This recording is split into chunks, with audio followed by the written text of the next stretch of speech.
Hello guys! Welcome to my Reels! For today's video, samahan ninyo ako sa aking pamamasyal sa Igorot Stone Kingdom. Nag-open ito noong June 2021 at inang buwan nagsara at muli namang nabuksan nitong April 2023. At ang entrance fee naman ay sa mga adult is 100 pesos at sa mga kids is 80 pesos. Meron din naman siyang senior citizen and PWD discount.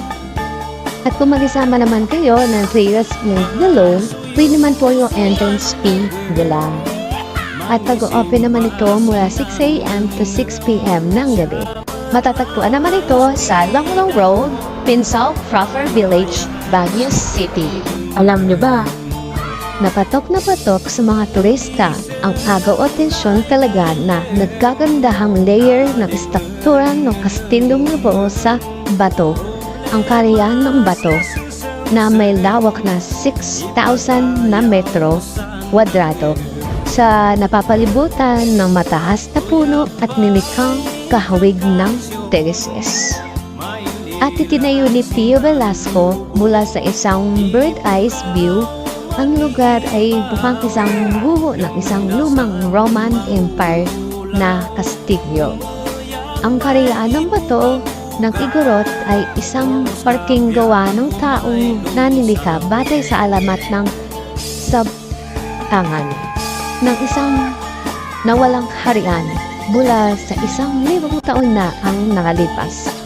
Ang Igorot Stone Kingdom ay ginawa ni Pio Velasco noong 2020 matapos niya makita sa isang panaginip ang puting kalabaw na pinaniniwalaan niyang palatandaan para ito gawin ang Igorot Stone Kingdom.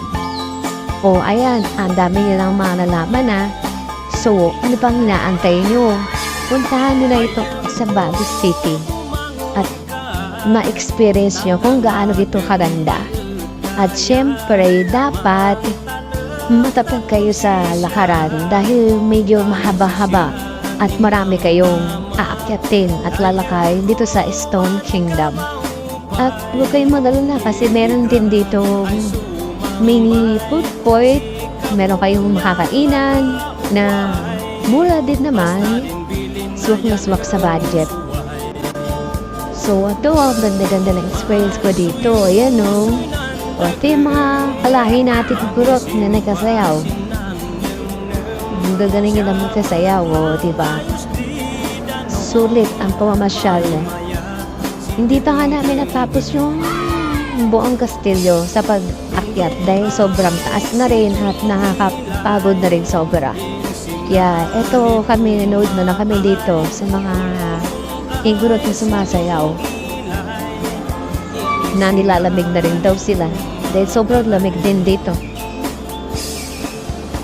Kaya ano pang naantay nyo? Bisitahin nyo na rin ito sa Baguio para ma-experience nyo kung gaano kaganda ang Stone Kingdom. So, thank you for watching guys. I hope na nag-enjoy kayo sa video ko. Until my next video, bye-bye!